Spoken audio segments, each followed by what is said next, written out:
Hello, I'm Dr. Vaishali Bhalerao. I'm a gynecologist and obstetrician and a general practitioner here in Australia.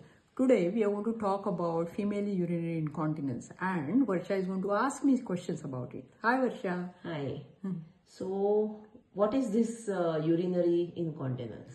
Urinary incontinence means when a woman has loses the control of passing urine. Like she passes the urine when she doesn't want to pass urine unknowingly. She can't withhold her urine. This is called as urinary incontinence.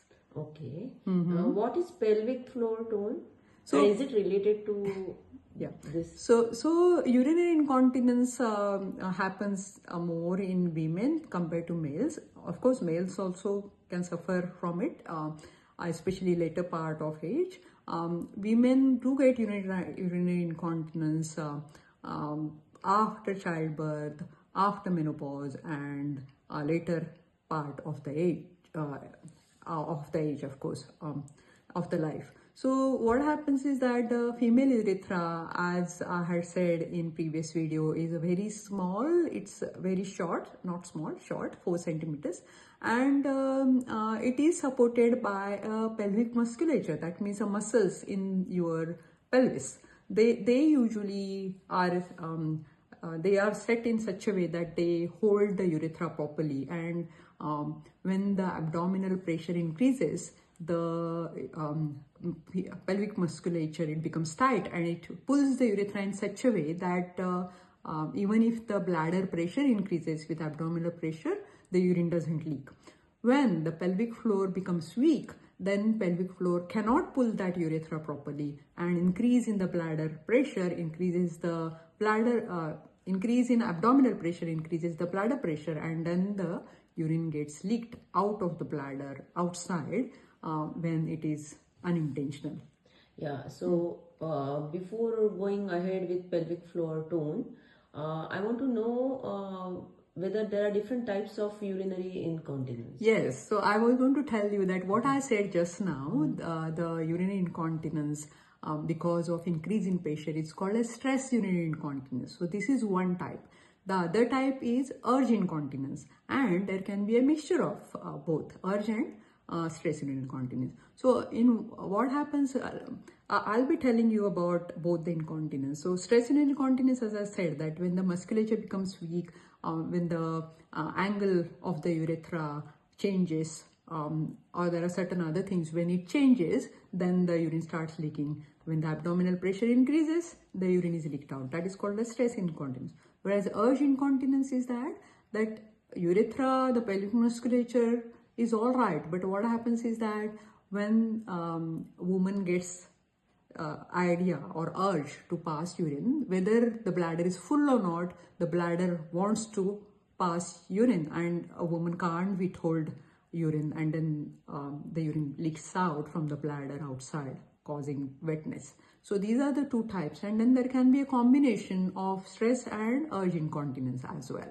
Do I make sense? Yeah, so another thing is whether while giving birth to a child or during pregnancy, okay, does it affect more? Like? Yeah, so what happens is that when a woman gets pregnant, that time, or when the delivery happens, during pregnancy, all the musculature in all over the body becomes loose, because of course the baby is growing, so abdominal muscle should be loose, the uterus becomes quite big and lax, then pelvic musculature also becomes loose because of the hormone which is produced in later part of pregnancy, which is called as progesterone. Like more and more it produces at the later part of the pregnancy, and that relaxes the whole musculature in whole of the body, more so the pelvic muscles.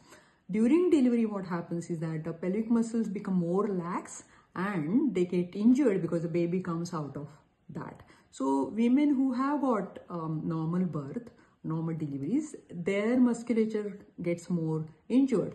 So those who undergo pregnancy, their musculature is already loose, and then they undergo delivery, and then after delivery, women are supposed to exercise so that the pelvic muscle tone gets better. But usually they get busy, they don't do that, and then they fall pregnant again and again, and then it gets weaker.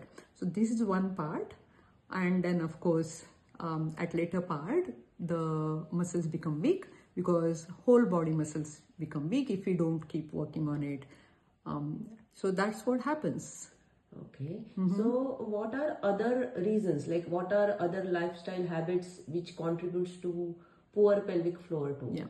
So the other reason is natural event, which is a menopause and getting old. These two things always cause loosening of pelvic musculature. So when there are not enough hormones in the body, and if a woman doesn't exercise, like other muscles in your body, pelvic muscles also become really weak, and then they start having a stress urinary incontinence. So the other lifestyles like not exercising, increase in weight, high BMI, chronic cough, any problem in abdominal, like like any tumors, or like sometimes there are some pathological condition when the water in the tummy increases. These are the things which are not very common, but that can also cause stress urinary incontinence. So do you want me to talk about urge incontinence? Do you want to know more about it, or? Yeah, if you can just tell us in short. Yeah, sure. So urge incontinence, as I said, that it's just like having a urinary tract infection. Like when a woman has got UTI, then she gets this urge, like she wants to pass urine, and when she goes to the toilet, a little bit of urine comes. So that, like, it's kind of a bladder forming a memory, like bladder thinks that now it has got enough urine, and then it wants to pass urine, and then even if the toilet is not around, woman can't withhold the urine, and then urine comes out. So the bladder forms its own brain and decides that this is the amount of urine I'm going to let go. That's what happens in urge incontinence. Okay. And sorry, I was just, and the age doesn't matter. And this can happen at any age. Okay. Young age, middle age, or old age. Okay. Yeah. So what treatments are available beyond exercises? Oh, no. So that is a mainstay of exercise. The pelvic muscles needs to be really strong, and strong musculature, pelvic musculature reduces urinary incontinence to large extent, mixed as well as urge incontinence. So I forgot to mention the prolapse. UV prolapse, the vaginal and urethral prolapse, when the bladder is coming out, or when the uterus is falling down because of the lax pelvic musculature, that itself can cause also stress urinary incontinence. So there are a lot of treatments, and for mixed urinary incontinence or for urge and stress urinary incontinence, there are treatments available, but the mainstay of urinary incontinence treatment is pelvic floor exercise. So, but that should be regular, right? So a woman should not wait till she gets incontinent or till she has prolapse. So if a woman who's undergone, even if she has never had children, but of course we grow old, we get menopause. So eventually the woman who has not exercised at all, at one point or other, definitely will get urinary incontinence. So if we want to not have the urinary incontinence or a prolapse, then we must do the pelvic floor exercises right from young age.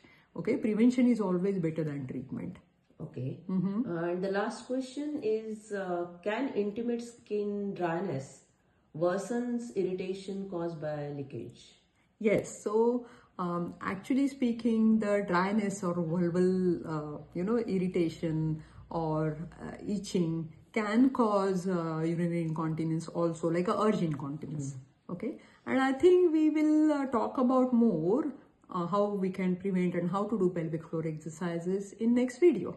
Okay. So thank you so much, and I think we'll stop here today. Okay. All right. Yeah.